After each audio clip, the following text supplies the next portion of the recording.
एक कप्तान को और क्या चाहिए अगर फाइनल जैसे मुकाबले में आपके पास 3 ऐसी परफॉर्मेंस आ गई कि जिसको ज्यूरी जो है प्लेयर ऑफ द मैच चुनने से पहले अपना सर पीट रही हो।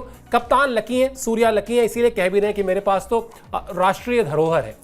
बिल्कुल। और आई थिंक अगर हम बात करें प्लेयर्स की तो 7 प्लेयर्स ऐसे हैं जो कि साल 2024 का T20 वर्ल्ड कप का हिस्सा थे, जिसमें से संजू को मौका नहीं मिला था। अदरवाइज जितने भी प्लेयर्स थे, आई थिंक आपको पता होता है कि जो गलतियां आपने की और प्रेशर का सबसे मतलब फाइनल्स का प्रेशर जो है ना वो हैंडल करने की क्षमता आई थिंक भारतीय प्लेयर्स में थी। उन्होंने वो प्रेशर जो है वो देखा भी था कि वो क्या कुछ था। लेकिन हाँ, अपनी सरजमी पर वर्ल्ड कप जीतना, अपनी सरजमी पर जो एक तरीके से क्राउड होता है उसको भी हैंडल कर पाना, और जब आपको पता होता है कि आप जीत रहे हैं तो आपको ये भी पता होना चाहिए कि इंग्लैंड की टीम ने क्या कुछ किया था। मतलब 3 विकेट गिरने के बाद जो जिस तरीके से बल्लेबाजी वहां पर हुई थी, जिस तरीके से मतलब एक अच्छा पार्टनरशिप बिल्ड किया था, वो चीजें भी आपको दिमाग में रखनी होती कि विकेट्स भले आपके गिर जाएं, लेकिन आपको कहीं ना कहीं ये चीजें दिमाग में रखनी पड़ती है कि मैच को जीतने के लिए जो है वो आपको थोड़ा सा समय लगता है। भारतीय टीम ने जो है वो समय का इंतजार किया और आई थिंक हर किसी को पता था एक बड़ा स्कोर अगर आप बनाते हैं ना, खासकर फाइनल्स में अगर आप बनाते हैं तो आप सामने वाली टीम को जो है वो एक तरीके से बैकफुट पर ला सकते हैं। जिस तरीके से भारतीय टीम की सबसे बड़ी ताकत हम हमेशा बात करते हैं आपकी बल्लेबाजी, और आई थिंक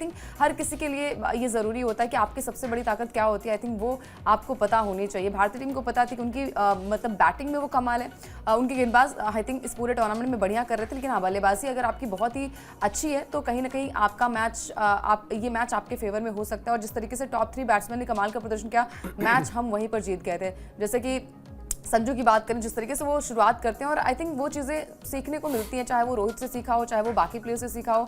आई थिंक आपको अपना रोल पता होना चाहिए। उनको पता था और बीच बीच में वो बातचीत भी अभिषेक से कर रहे थे कि भाई अभी 1 ओवर बचे हैं, इस ओवर के बाद जो है वो कुछ कर सकते हैं। तो ये चीज़ें बातचीत करके निष्कर्ष जो है वो निकलता है। तो एक बढ़िया बल्लेबाजी भारतीय तरफ की टीम की तरफ से आई, गेंदबाजों ने भी वैसा ही प्रदर्शन किया।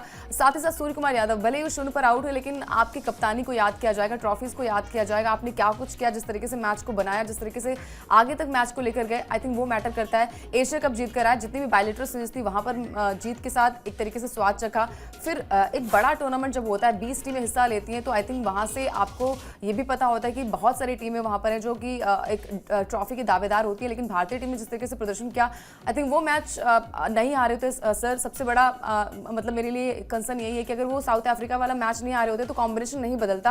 आई थिंक कॉम्बिनेशन बदला तो टीम को जीत भी मिली।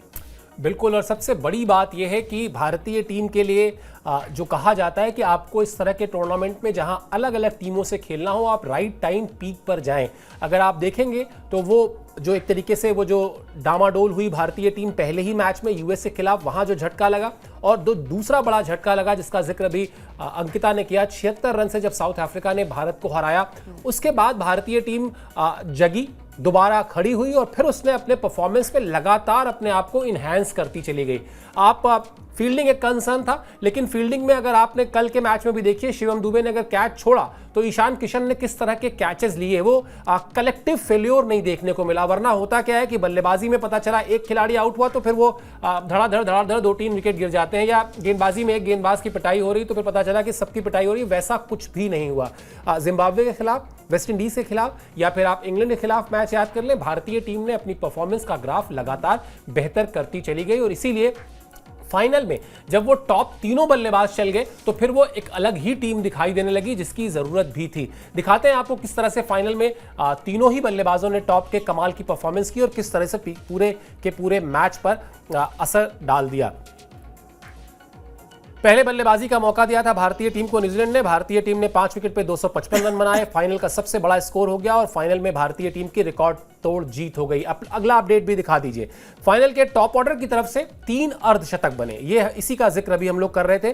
फाइनल में अभिषेक शर्मा ने भी धुआंधार बल्लेबाजी की, जिनका बहुत दिनों से जिनके बल्ले का इंतजार हो रहा था कि वो बल्ला कब चलेगा, वो बल्ला फाइनली अभिषेक शर्मा का फाइनल में चला और बहुत ही शानदार अंदाज में चला। ऐसा लगा ही नहीं कि पिछले कई मैच से वो बहुत बुरी तरीके से संघर्ष कर रहे थे। यहाँ पर वो कॉन्फिडेंस दिखाई दिया, यहाँ पर उनमें जो लगातार भरोसा किया गया था। इस मैच से पहले ऐसा भी नैरेटिव था कि हो सकता है भारतीय टीम बदलाव की सोचे, लेकिन कप्तान ने, टीम मैनेजमेंट ने कोई बदलाव नहीं किया, वो अभिषेक को बैक करते रहे। नतीजा आपके सामने है। उसके अलावा संजू सैमसन ने एक बार फिर 46 गेंद पर 89 रन बनाए, 5 चौके और 8 छक्के। बल्ला ही नहीं रुक रहा है ऐसा लग रहा है। ईशान किशन ने 25 गेंद पर 54 रन बनाए, 4 चौके और 4 छक्के उन्होंने लगाए।